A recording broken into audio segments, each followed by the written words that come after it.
Good evening and welcome to an FA Cup special of the Berardi Coke following the West Ham game. I'm joined by Karl. How are we doing, Karl? I'm all right, yeah. Not too bad. Excellent. So without further ado, we'll get straight into it. But first, we've just got a bit of an intro for you.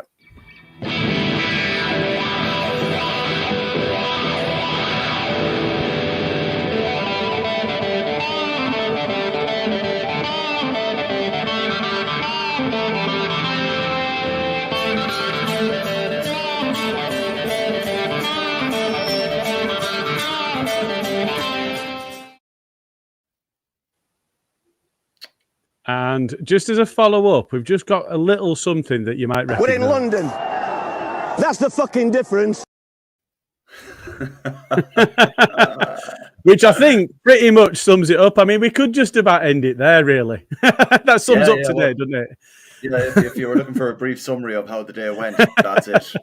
That's exactly right. That's it. Yeah. Nail on the head. I mean, I come to you first, Karl, before I share my thoughts. How are you feeling after that one? I'm feeling like I'm feeling a lot more positive about next weekend, knowing that we've got maybe a couple of players back. Because I thought that West Ham team was a very strong West Ham team in the first half, or throughout, basically, whenever they brought players on, really. But they were shocking. They struggled to beat us 2-0. Yeah, I think you're right on that. And it was a strong side. There were rumours beforehand that some of the players that played weren't going to be, and they were there. It was a strong team they put out. They took it seriously, didn't they? Yeah, well, there was that rumour about Souček being out. And sure, lo and behold, he plays. But to be fair to David Moyes, he did say he put out the team he put out because he respects the way we play, and regardless of who we have in our team, there's always that potential there for us to play the way everyone has seen us play over the last 3 years, you know. So you got to give him big respect for that, because he wasn't messing around. I don't think he'd.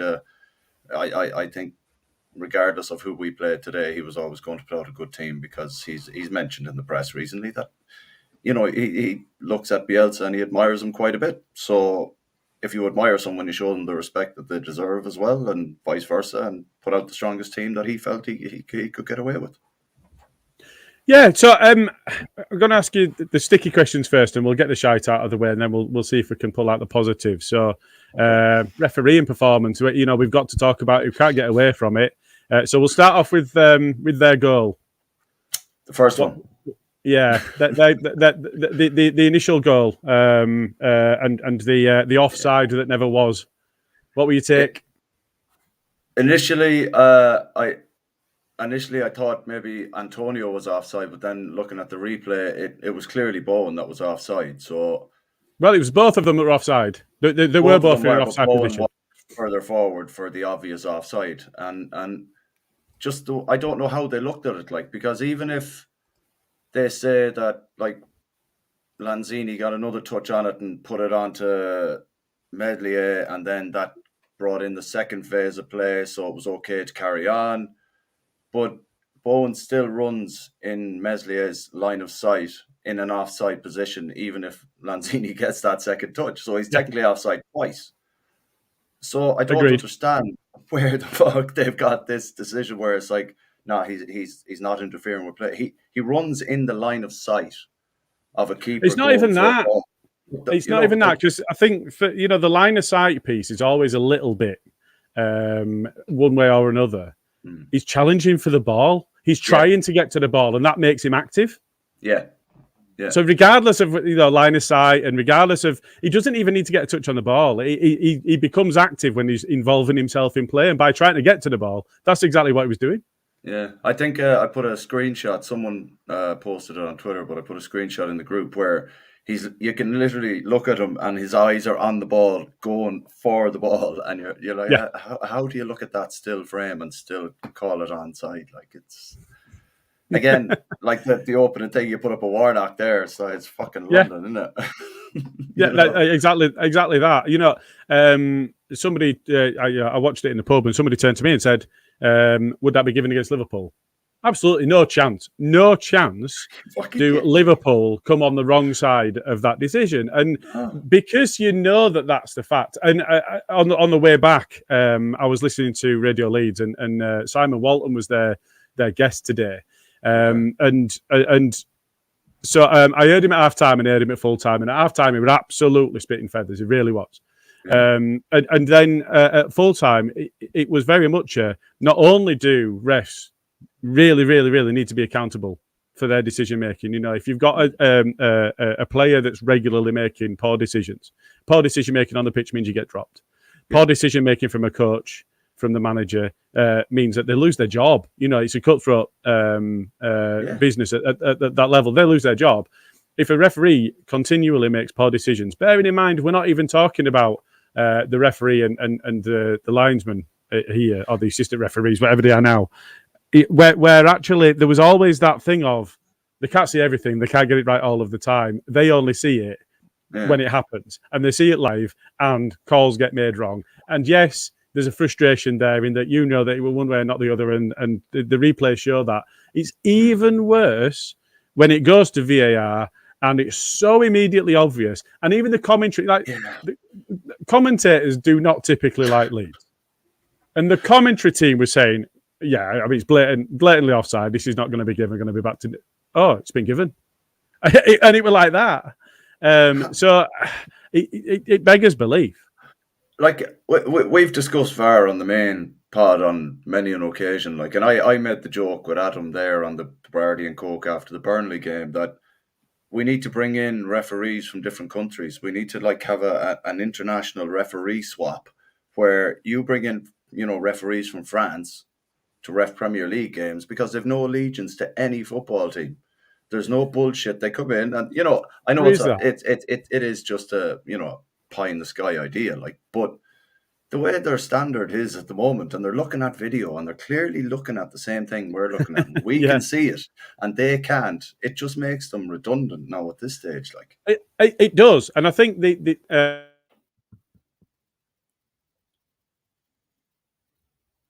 it me or you? I think Gilly might be gone. I'm not sure if it's me or him, but I'm sure we'll get him back in a moment. There's a good chance it could be me. It was me. Am I back? Oh shit! Right, okay. It was me. No, you're fine. No, the point. Yeah, no. The point that he made was actually you've got referees that are judging referees, and they're always going to side with whatever the referee did. So what's the point in having the VAR?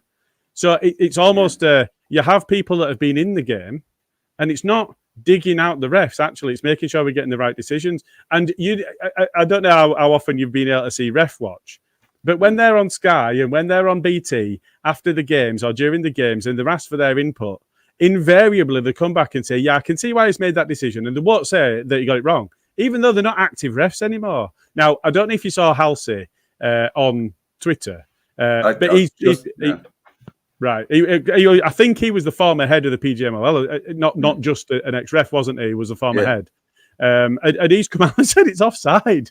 It's offside, Yeah, so if what you've got is referees that are judging referees and effectively marking their own homework so that it's not coming across as though referees are regularly getting it wrong when we can see that they are and we know that they are, what's the point in VAR being there? If that's the outcome, because if you have, so he said, I've played football. I know for a fact he's going for that ball. Or 100%, I can see that he's going for that ball. There is no outcome that I can see that he's not going for that ball and therefore he's active and therefore he's offside. So what you should have there is ex-players that know the movement and know what that player's intending on doing. And therefore what you don't have is referees that are still active referees that don't want to be in a position where that's their colleague. Yeah. And I understand that from a human level. I understand if you're judging somebody that's your peer and saying you've made a mistake there, that's quite a difficult situation for the VAR. Yeah. And I've never thought of it that way before. Yeah, it's right. I like it. It's afraid that they're afraid to throw them under the bus. Yeah. Essentially, but they also know that at some point in the future, the boot will be on the other foot, and that ref will be doing the VAR for them. And that's a dynamic that I'd not really considered before. Well, in saying that, right, so what you've just said there is that the boot's going to be on the other foot at some point. why doesn't that make them better then? Why, like, you know, that's it, a poor ref performance, and they get sent to the. I don't think we're quite saying that. No, well, you know what I mean. Like with the top Evening, leagues swapping over in the top leagues. Yeah, no, I mean it's a fair thing, and I think having experienced professional referees coming in from a different league to do ours, and then we send ours to do theirs. You know, I get where you're coming from on that, and I think, as you say, the bias to a team, even if it's unconscious bias, it still exists. Oh, you know, of course. If I ever refed a game in which the Scum were playing, I would find against them in every single 50-50 because I want them to lose. Yeah. You know, and that's not something where I'd be thinking, right, okay, I've got to make a decision about them because I don't like them. It would be a case of there's always somebody to support when the Scum are playing. I wouldn't be intentionally being biased, but there would be bias there because I hate them fuckers. Yeah. So, you know, you're in that position where do you get to being at the top level in football, regardless whether you're playing or reffing or whatever you're doing in the game, not as a businessman, but actually in the game, without loving football? Do you get there? Do you get to the top without loving it? And therefore, if you love it, you've always got an affinity to a team, surely. Yeah. That's what gets you into it. Well, like, you're not going to strive to be at the top of the game as far as referees are concerned if you don't love football at the beginning, like, because you're not going to go out every week and take that abuse from the lower league exactly to right. get where you want to go to. Like, if you can't play, you're going to ref or you're going to coach. They're the two ways you go about it. And you're right. There has to be some affinity towards other teams there, regardless of who they support, because, you know, this is it. Like, but you see the likes of the Chelsea players surrounding the referee at Stamford Bridge that time, but we're the ones that get fined in the same game. In the same game, it's like you can't.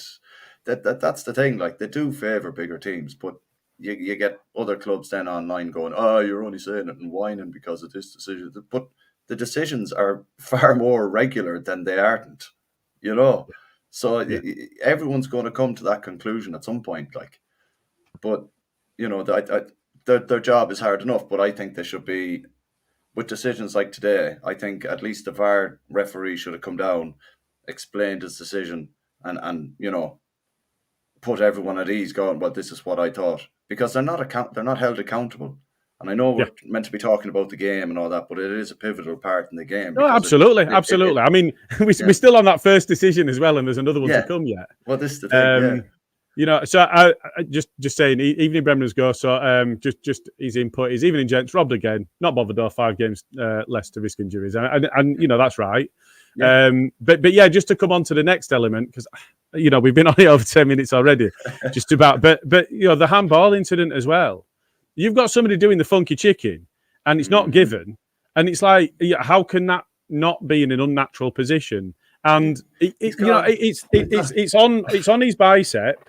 Yeah. But he's leant towards it with his arm raised and his elbow out. Yeah. There is no way in this world that's not a handball. Unless he's playing I'm a Little Teapot, his arm ain't going to be in that fucking position. Let's be honest. Like, so, and it strikes the arm. Because at one point, I don't know who it. I don't think it was Popey. I think it was the guy that was actually running the Radio Leeds show, and I can't remember his name now. He's just escaped him. But at one point, he said on a caller just after the game had finished, he said it did strike him quite high on the arm. Now I know that there's this T-shirt thing, but that struck him on the arm lower than Bamford's offside. So you know it's that consistency again. Fuck are they going like? Yeah, it's that consistency again that's just entirely lacking, and I think so. You know, frustrating. I think you know my take on it was actually I don't really mind being in a position where we've been beaten if we haven't been shown up, because it is at least one more game that we could really do without having. Yeah, we don't need that. You know, the income that I think it's Kidderminster that West Ham have got in the next round now. You know, the income that they'll get from that's massive for Kidderminster. You'd rather them go. We don't care. Yeah. We don't care. You know, we could play against anybody, and it's not going to benefit us enough to warrant playing an extra game. So I'm okay with us not having won. It just leaves a bitter taste in the mouth in the manner of defeat.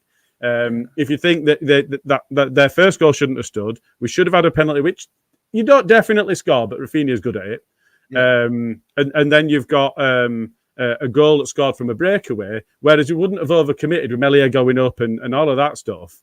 We wouldn't have overcommitted had we not been in that position. So the context of the game is important for their breakaway goal for the second goal anyway. Absolutely, so, yeah. But enough time on that. We draw a line under that. I'm still pissed off about it, but let's focus on the... Go on, yeah. One thing, just before we finish on that, if you can be offside when you're running towards goal with that part of your body, it's a fucking penalty then. Because if they're saying you're offside with that part of your body, then they're saying you can score with that part of your body. If he clears it with that part of his body, then that's handball. Yes, 100% accurate. No, it's fact. If you can be offside with it, you can score a goal with it. Yeah, so that's a handball because it's hit him there. Simple as that. Like so. Anyway. It's wrong. So if we come away from that and look more towards the positives, we want to talk about the young players first. So we started Hjelde and Bate and Greenwood, and we saw Somerville come in and Drama come in as well. So from a perspective of the under-23s, we were quite heavy on them today, owing to issues that we've got in the squad. How did you feel they went? I felt we should have left Greenwood on for the second half. I think the thing we did again today was we took off a player and we put on a player who wasn't a replacement in that position again. And again, it took us 5 minutes to get the hang of it because there was players moving around the pitch, going out of position. Like, leave Greenwood on. He's the only recognised striker we have in the matchday squad. Leave him on. Just leave him on. We've got a focal point with him on. If you're swapping wingers, take off wingers for wingers. I understand, like, we can't really sit here and criticise much about what Bielsa does because what the fuck do we know?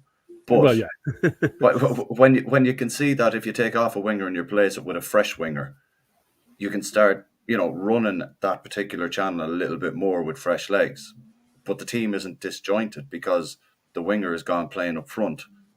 Yeah. You know what I mean? I just feel with some of them, just leave it as it is. These are. I'm trying to make positives out of these now. Sorry. Yeah. The centre back Hjelde, he was absolutely immense today. That tackle in the second half in the penalty box, Jesus Christ! I don't know any. Had to get it right, didn't he? Yeah, I don't think any of our centre backs would have made that tackle. I genuinely don't. Well, the actual fact, beautiful exuberance. There was a very good tackle by Cotley on there, wasn't there? Oh, it was, yeah. Which if he'd have mistimed that in any way at all, we saw, Johnson getting forward, even Souček, and we know that that Antonio's got a dive in him. They were going down really easily, and if he'd have mistimed that in any way, shape, or form, that's a pen because it's not passed over at their end. It's a penalty at their end if he gets that wrong in any way at all. So the fact that he timed it so brilliantly and then just walked away with it, I like that. I mean, it always looks good when you're just striding out unchallenged when you've done a tackle, but he had to get it right, and he was there, and he did, and he didn't. What you can do at that point as a centre half is you can back off, and you can back off. You can hope somebody else comes in, end up doubling up, and Bamford did it. Was it Villa when he got his hat-trick? He's surrounded by players and none of them put a tackle in and he banged it in top corner. When you're in the Premier League, often they don't need much more of a chance than that to punish you. So the fact that he put the challenge in, that shows me, that and I know we were talking about youth, but just all over the park, they're not scared of making the decisions and doing what they think is right at any given time, regardless of who it is and regardless of where they are in the pitch. And I think that's a really important element when you're coming off what was, again, some tough sides, but it's been a tough run. It's been a difficult few weeks. And for them to be able to play with the confidence that showed, I think is important, especially with those players coming back in. Yeah, well, I thought Greenwood showed flashes of real confidence, where he tried that little flick in the box and he tried There were a couple of them, weren't there? Yeah, well, he could see, it's good that he's young and he's not, like you said, they're not afraid to try anything. and they're not afraid of it not coming off. They're probably told to go out there and just enjoy it as under 23s and just do what you'd normally do, but in the system that we play, and I thought, I genuinely thought he had a good first half, and I don't think he deserved to be hooked off, to be honest. I thought Bate deserved at least another 15 anyway in the second half. 15, and it is strange, isn't it? Because we changed to half time, and I think Bate came off for Dallas, didn't he? And then Greenwood for Rafinha. And as you say, it wasn't really like for like swaps. I mean, Bate for Dallas, and then Dallas ended up at left back and then at right back, and quarterback for the LA Dodgers. As he's wont to do. But I do think you're right. I don't think that that Greenwood did anything wrong at all, and especially going up against like a centre half like Dawson, who it seemed to me that he were playing on more than Diop. But that Dawson's an experienced player, and he's a big lad. I mean, all right, there were a few times he threw himself on the floor and started crying, but he's a big lad and he's an experienced player. And often when you're a young man coming into a side, we've seen it before. They can play in the shells and they can look like it's men against boys type thing. Didn't feel that at all. Not at all. No, not at all. No, you're dead right. And the fact that Bate was following Souček around all game. All game. I said the first half, followed him around, still found a space for a little pass here and there, and he attempted one or two kind of balls from the back end into the back post, and it was great to see him having that little bit of confidence to try it, like I was saying to Harry on Twitter, it was like it's one thing to make your debut against like a lower league team in the FA Cup. But to make it against such a, let's be honest, that West Ham midfield is fairly formidable when they're playing well. They're a European side. Yeah. So they're in Europe this season and they're going for the Champions League. Yeah. So for Bate to play that well, I think up against Souček there it was good to see, and I think that shows a lot of promise. Like, what's he? He's like only 18 or 19 now or something like. So, yeah, get him off. He tripped himself then as well for that fucking free kick on the edge of the area. Yeah, there was no contact at all. What? And then the one against was it Drama or Somerville on the edge of the box down the line, and he tripped himself, like he clipped his own. Drama got booked for that, I think. Yeah, it's like what the fuck. Anyway, look, we're looking at. Let's not go back to refs. Right, so I think you're right with Greenwood, and I think you're right with Bate as well, but. I guess in terms of they've not done anything wrong and they deserved another 10, 15 minutes, I think it is strange to make two subs at half time. Just based on the number of subs, experienced subs that we had available is, what if you get injuries later on? And we saw Firpo going off, it looked like it might have been a concussion or blurred vision. I'm not sure which it was. But, making two subs at half time that you don't really... We didn't look forced into. There weren't a fish out of water. At the same time, we've seen Joffrey's time in the first team being drip fed to him, and maybe there's an element. There's been a lot made of it, and I'm not sure it's quite the masterstroke that people think it is. I think that he's been rated for a long, long, long time. But the way that Foden was brought into the team at City. They had the shackles on him quite a lot, and they didn't start him a lot, and there were a lot of pressure. Play him, come on, play him. We know he's good enough, and it's that thing of the pressure that they're having to deal with in the Premier League week in, week out, and 8,000 fans or whatever it was away, and playing in a big arena like that against a proper club. I get what you're saying in that I also didn't think that they did much wrong and would be unlucky to be taken off, but it might have just been looking to limit the pressure on them in that manner. And the other thing, like going back to the Foden thing you mentioned there as well, like all that pressure to, like even when we tried to sign him, they wouldn't let him go out on loan. Yeah. And at the moment, there's some of our youth players that we're not letting go out on loan. You know what I mean? So maybe what you were saying there about the whole Foden drip feeding minutes on the pitch is probably what they're doing, managing the player correctly, which, let's be honest, we haven't had a player that we can manage correctly for a very long time from the youth setup, apart from when Calvin has come good, and maybe that's it, maybe it's just a case of drip feed them, get them used to it, get them knowing the battles that they're going to be involved in. Like, that was a good battle for Greenwood there today. Like, it was, against and he did well. Experienced centre backs, and he did very well, and so did Bate. And I thought Somerville and Drama, when they came on, I thought Somerville looked lively. If Jack had been a bit more on the ball, he could have got to the line with one or two that Somerville played him in for. But look, we're again positives, but they I think the only thing with that on is I think he held on to it slightly too long. So when he played it to Jackie had to check back in, otherwise he'd have been offside. And that's just experience.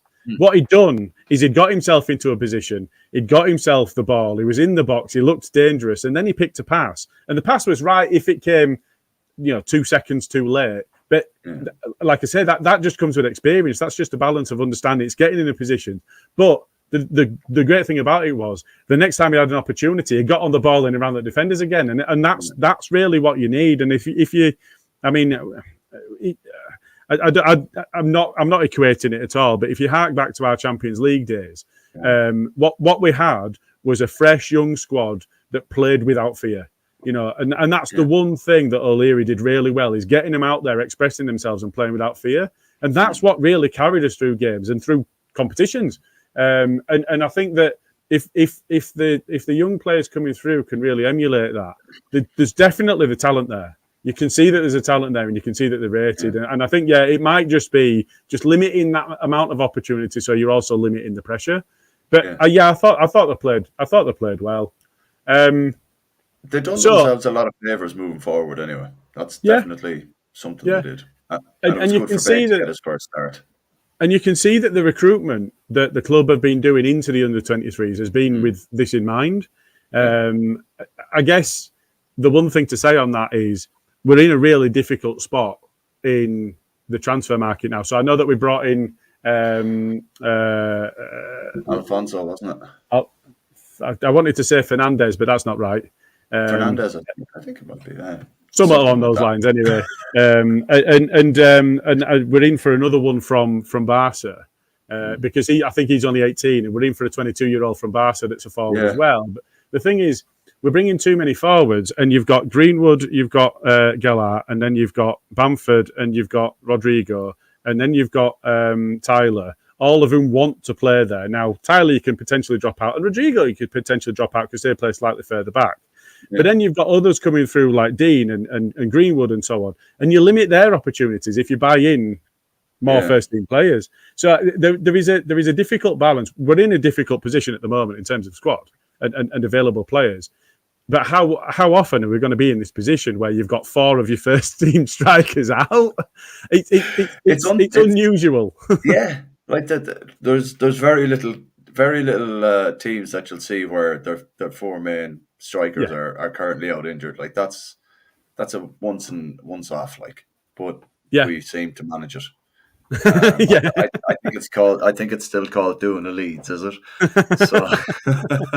So yeah. Well, we'll have to wait and see what happens there. But I think So just coming round to it then. So I'm going to put you on the spot and ask you who you think your man of the match was.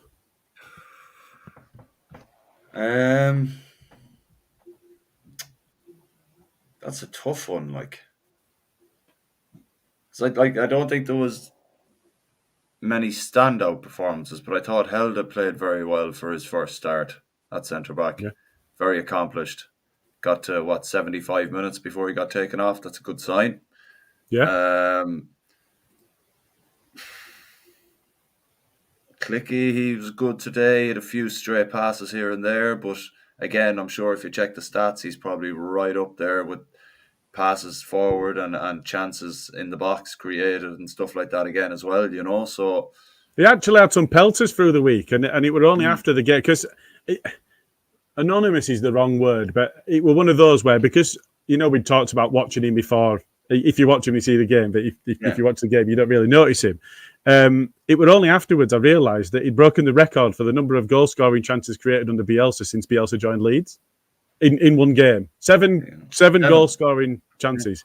So I think you're right in that it seemed to be involved in a lot today. Yeah, I think so. Like, and another one potentially, Cock. He was playing in that Calvin role today, and I thought he Yeah, looked far more assured in that position today than he has ever done. I thought he was solid there today. Could do with maybe getting the ball forward a little bit quicker. He tended to kind of win the ball and then maybe look not so far forward as Calvin would, but we can't expect every player to sit in there if he does the same job, but without the forward yeah, passing, and we can still build, then happy days. But I thought his performance in there today was the best we've seen from him in that position. Like last yeah, week at centre back, absolutely, he was a monster yeah. He did against well. Chris Wood. Like, so, you can't take that away. But that was like you've three players there straight away now that are in contention. So I don't know who do you think? Like I'd probably give it to Helda myself, just going on the fact that he's 18 and first start and big game against Antonio and Lanzini Yeah. up front and stuff. But that'd be me. What do you think yourself? It's a bit of a cliche, but I didn't think Melia did much wrong. I think he commanded his box well. There's no hint of the Kikos anymore. When he's coming out to collect the ball, you know that he's going to take the ball and he's just going to catch it. There were a couple of times that he felt that he needed to punch. So he had. There were one in particular when he had Antonio and Souček in front of him. Came out and punched, cleared the box, no problem at all. I don't get them butterflies that for the last 15 years before Melia started playing for us that I had when the keepers come in for the ball. You just know that he's going to take it, and that in itself relieves so much pressure on the defence. It really, really makes a difference if you know. And also the other side to it is he's not rushing out in the way that he did when he first came in, because it almost was I'm coming in as a younger version of Kiko. Yeah. Without all of the other stuff going on with it, but it was almost it was almost like he was being asked to play in a certain way, and he was watching how Kiko played and thinking, I'm going to do that but better. Whereas he's now more reserved. He comes out when he needs to, but that decision making seems to have improved as well. And I think sweeper keeper's not quite what you'd call him as now, but when he first came into the team, it was. He was out of the box quite a bit. So for me, I think could he have taken the ball for their first goal? Yes, but then he was dealing with an offside player, and there were two people challenging him for the ball while they're on the floor, and so I think he was a bit unlucky with that. The second goal, it's really hard to be critical of him. The way that I get where you're coming from, Kelda. It was his debut. He was. I think he probably played the longest out of the under-23s that were on the pitch today, didn't he? Because Bate went off at half-time. Dramé only came off partway through. Came on partway through the second half. Somerville did too. I think I get where you're coming from on Kelda, and I probably put Melia slightly ahead of him. Right, yeah, no, I get that, yeah, because even last week against Burnley, you could see Melia is proper commanding that box at the moment. Like he's making that box. Like if you're in his box now at this stage, you're getting cleaned out. He did it with Firpo today. Didn't give a shit. He's like, that's my ball, and that's his job. Yeah, but he's picking the right moments, like you said, to do it. And yeah, I could see how you'd say him as well. Like there was a few punches today where they were clearing the box, no bother at all. Like and. Yeah, I guess so. Yeah, but I'd still give it to Helder myself, just on the basis of young lad. Be good to kind of get a vote of confidence like that amongst your peers and stuff like that, and get the because it's hard to keep a clean sheet. Against a team like that as well. Like and even Cresswell, like we'd have given him man of the match against Antonio as well when they played at Ellen Road. Like so. Yeah. And we're going to touch on that as well. Is Cooper's out. Llorente is unable to play next week. Cresswell's injured. And you're looking at the line. Cox come back in, but then we know Calvin there, and you're thinking, we really don't want Alien playing at centre-back. But now you're in a position where you're not thinking like that, because you don't need Alien to play at centre-back, because you're in that position where Kelda can, and you're thinking, that's fine. He's already proved that he can play against them. Yeah. And their team's not going to change much. No. They had Bowen on, they had Antonio on, they had Souček on. Vlasic might not start, but he's played against pretty much their first team and done well against them. But that's the thing, yeah, and like our starting 11 is going to be a little bit strong because you're going to have Dallas from the start, you're going to have Rafinha from the start, you're going to have a few others from the start as well. So once you have them from the start, like those chances that we could have put away in the first half, they could be finished off. You don't know, the different players we have on the pitch. So I still think Ayling will play centre back on Saturday. I hope you're wrong. At least we know he doesn't have to, though. Yeah, he doesn't have to play that. Yeah. We've got the option. It was like a dress rehearsal today because it's the FA Cup, and if we lose, we're only out of the FA Cup. It doesn't affect us in the league, so it's kind of like a dress rehearsal to see how he'd get on next week, perhaps. I hope he does. On that performance today, I really hope he does. But I guess the other dynamic of it is with Shaq injured and with Phillips injured, and we've got Forshaw that didn't start today that can play the Calvin Phillips role, although he's been playing a little bit further forward, hasn't he, with others playing the Phillips role. So we do have him to come in, and Dallas alongside him maybe with Click in front of them or something along those lines, and it makes us more solid as a team anyway. But you're right that Koch played well, and it's a shame that he's going to have to drop back into the centre back position next week because he did well there. It's the 1 week he actually did quite well. And we could have maybe pushed Forshaw a little bit further forward. In the game. And in effect, Forshaw comes in to replace Bate instead of playing. Well, Koch played today, but I think Bate did nothing wrong. But I think when it comes to the league, you start Forshaw and you start Dallas in centre mid, and there's no two ways about it. That's going to happen. I hope Ayling starts at right back because he's so important to us getting forward. And we lose a lot of, like we saw today, even though he was playing a little bit in the centre as well, we saw him getting forward down the wing quite a bit as well, and you can see the influence he has because he drives players on. Once they see him ploughing down the wing, they know I got to get my fucking skates on here because if I don't get forward, then I'm going to get shit for not receiving the pass that he is going to play. And it like you said, takes a massive element out of our game if Ayling isn't playing at right back. And that's why I kind of hope that Koch, even though he has to be moved back, at least he's in his natural position and he's beside another centre back. So agreed. If Purpo's okay and Ayling's at right back, then we actually have a back four again. For the second week in a row, we have a back four. I mean, that's amazing, isn't it? How long has it been since we had that? I love small mercies, and that's it. That's it. So, on that positive. So, I mean, I'm done there. I don't want to focus anymore. We talked about the positives. We talked about the shite bit. I'm quite lucky. I was worried about these games because they're a good side. And now I'm not so worried about the league game because you're right. We're going to start a stronger team next week, and they can't improve much. They don't have much more to put in. So that's I think that's the biggest positive to take from it is we know that we can challenge them. Unless there's anything else. No, I think you've hit the nail on the head there. I think we have a lot to look forward to next week, and I think it's a very positive day regardless of the result, considering the under-23s. Absolutely. That came in. So I'm happy. Cool. At the moment. Right. Well, thank you very much for joining me, Karl, and thank you very much everybody that joined and listened and watched and whatever else. And we'll see you next time.